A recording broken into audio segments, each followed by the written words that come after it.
အားလုံးပဲမင်္ဂလာပါ Essential Skill for Teenager Channel မှာကြိုဆိုလိုက်ပါရစေဒီနေ့မှာတော့ Graphic Design လောကမှာလူသုံးများတဲ့ Glass Effect လုပ်နည်းလေးကိုပြပေးသွားပါမယ်အမှန်ကတော့ Glass Effect ဆိုတာက Blur Setting လေးကိုချိန်ညီကစားရင်းဖန်တီးသွားတာပဲဖြစ်ပါတယ်ကဲအရင်ဆုံး Custom Site ထဲကနေစာရွက်အလုပ်ခေါ်ပါမယ်1080 Site ပဲခေါ်မယ်နော်ဒီနေ့မှာတော့ပန်းပုံလေးသုံးချင်တာမို့ Flower ဆိုပြီးရိုက်ချလိုက်ပါမယ်ပြီးရင် Photo ထဲကဒီပုံလေးကိုရွေးလိုက်မယ်ပေါ့နော်ပန်းကင်းလေးကို Canva အပြည့်စိုက်ကြည့်လိုက်မယ်နော်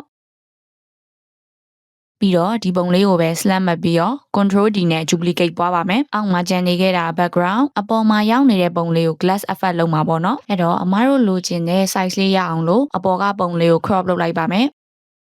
โอเคဒီလောက်ထိထားလိုက်ပါမယ်ဒီမှာနှစ်ပုံထုတ်ထားတာเนาะသူကအပေါ်နဲ့အောက်နဲ့ထပ်နေလို့ပါဒါလေးကို slap မှတ်ထားပြီး edit ထဲကိုသွားမယ် tool set က CO ထဲကိုသွားပါမယ် blur ကိုနှိပ်ပြီးတော့ blur setting လေးတွေကြာလာပြီဆိုရင်ညာဘက်က whole image ဆိုတာလေးကိုရွေးမယ် brush ကကြတော့သူကစုပ်တန်လေးနဲ့ကိုဝါးချင်တဲ့နေရာလေးကိုပဲလောက်တာပေါ့เนาะ whole image ဆိုတာကကြပုံတစ်ပုံလုံးကိုဝါးပေးတဲ့ intensity ကို90လောက်ထားလိုက်ပါမယ်ဒီတော့တစ်ပုံလုံးဝါးသွားပြီဒီမှာဒီလိုလေးရသွားပြီဒါပေမဲ့ပို့ပြီးတော့ပေါ်လွင်ခြင်းလို့ stroke လေးကတ်မယ်ပေါ့နော်stroke style နဲ့ကိုသွားပြီးတော့ဒီဟာလေးကိုရွေးလိုက်မယ်ဒါဆိုရင်ဒီမှာ stroke color လေးကြာလာပြီပေါ့နော် stroke color လေးကိုကြာတော့အဖြူရောင်လေးထားလိုက်ပါမယ်တောင်လေးတွေကိုဝိုင်းချင်တာမို့ခုန stroke ရဲ့ဘေးနားက corner rounding လေးကိုနှိပ်ပြီး30လောက်ထားလိုက်ပါမယ်အခုဆိုရင်ဝိုင်းသွားပြီနော်အဲ့ဒါလေးပြီးသွားပြီဆိုရင် edit ထဲကိုပြန်သွားမယ်ပြီးရင် adjust ထဲကအောက်ဆုံးမှာရှိရဲ့ vignette ထဲက -100 ဒီပေါ့နော်ဒါဆိုရင်တော့ဘေးမှာ white feather လေးတွေပေါ်လာပါပြီဒါဆိုရင်တော့ glass effect လေးပုံပေါ်လာပါပြီဒီပုံလေးကဒီလိုမျိုးရွေ့သွားရင်မလာတော့ဘူးဆိုတော့တနေရာထဲမှာပဲရှိနေအောင်လို့ lock ခတ်လိုက်ပါမယ်